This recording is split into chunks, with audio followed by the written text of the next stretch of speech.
One of the most prolific TV creators of all time, Dick Wolf, who has given us the Law and Order franchise, the Chicago franchise, CBS's FBI franchise, now has his first half-hour series. This is a cop drama. It is available on Amazon Prime for season 1. Let's talk about On Call.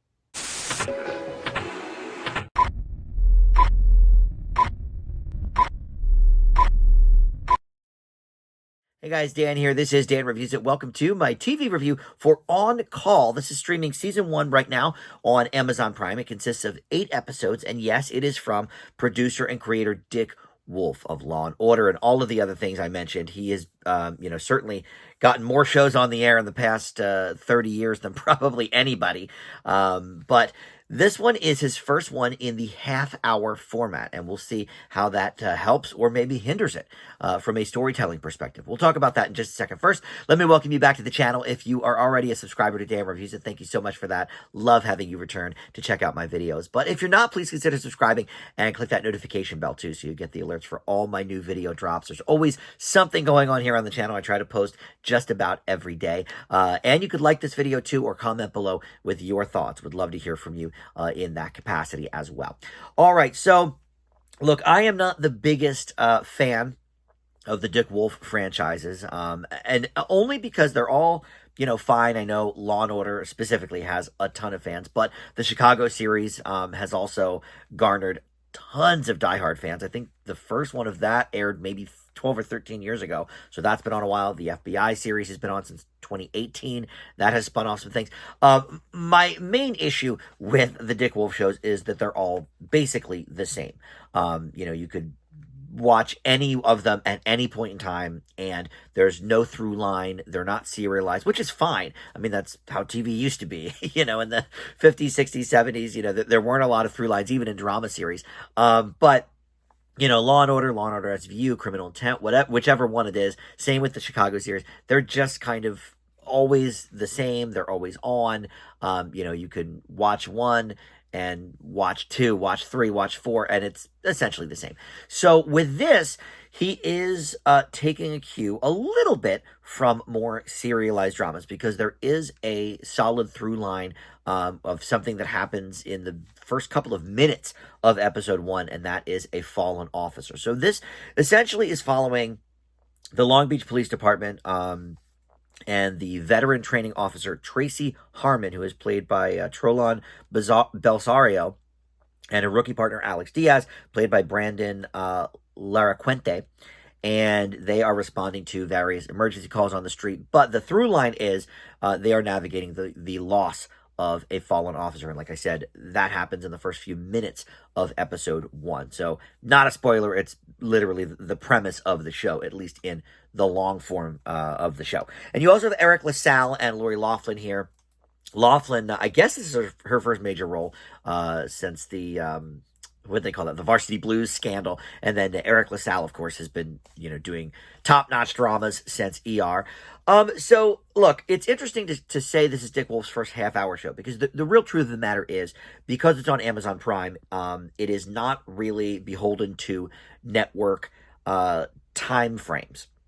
So, each episode really is about 30 to 32 minutes, which, in the long and short of it, is only about 10 minutes shorter than an hour-long network drama is. So the Chicago series that are currently on the air are probably about, let's say, 42 to 43 minutes an episode when you take out the commercials. So having this be 30 or 32 minutes, it's not really that significant of a change. But it does offer the... I don't know if this helps it or hurts it in the viewer's eyes. For me, it may be a little bit of a negative, is that it doesn't actually give us time to get to know these officers beyond what they are on duty, because the whole series, they are on call. They are going to different calls that they've received on the walkie or the radio, whatever, or they're dealing with something in-house at the station. That is a little less frequent. It really is mostly about them doing the on-call stuff, as the title would indicate. So that can be a help and a hindrance. I think it's a little bit of a hindrance in the respect that other than, their love for this fallen officer, we don't really know a lot about these characters' backgrounds except what they kind of tell each other while they're on these calls. While we're in the car with them or whatever, they may reveal something about their outside life or their past or whatever. And we scale that back, a little bit as the series goes.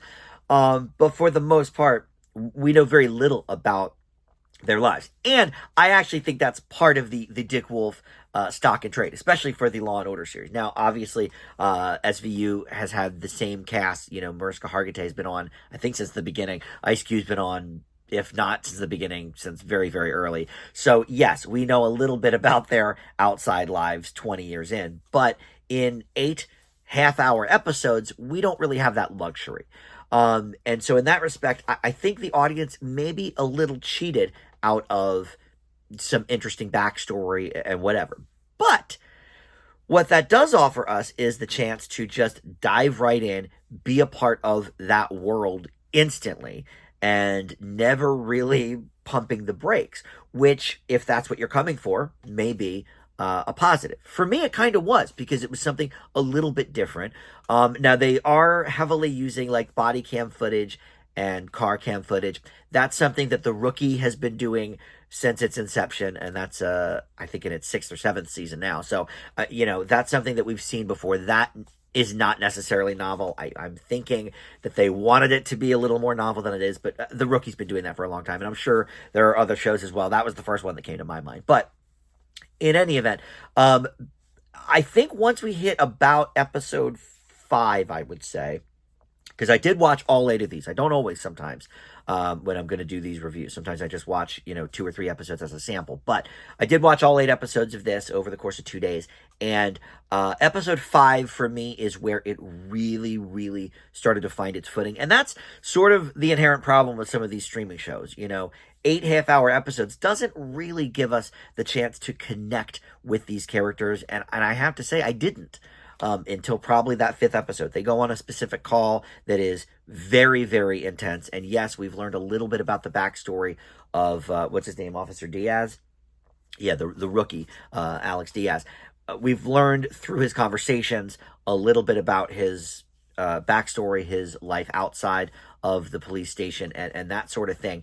And that all kind of comes to a head on a call that they go on in episode 5. And I think that is really the connecting point. I think they need to lean a little more into that. Yeah, give us just little information here and there, and then incorporate it with whatever the call is that they're going on. I think that could be this show's bread and butter. I do hope it gets a 2nd season, because I think it's a solid addition to the current police procedural lineup. But look, this is how police dramas were in the 50s and 60s, before sort of the real famous hour-long ones like, Kojak or the Rockford Files or whatever. They used to be these half-hour, kind of plot-driven, call-driven series, not as much character pieces. And so this does mark a return to that. Dick Wolf is old enough that he certainly probably remembers watching those shows, when he was younger. So I think this does mark a little bit of a change from the normal police procedurals, and sometimes that's a positive, and I do think sometimes it can be held back by that format as well. But look, overall, I think this is enjoyable, but I do think, like I said, it takes probably till about episode 5 to really find its footing. So I will leave On Call Season 1 with a B-, but I do think there is some good room for improvement here, and by the end of the season, I definitely was hoping this would get a renewal. Nothing's official yet. This just premiered a few weeks ago. But for now, you can check out Season 1 on Amazon Prime. Thank you so much for watching Dan Reviews It, and I'll see you next time.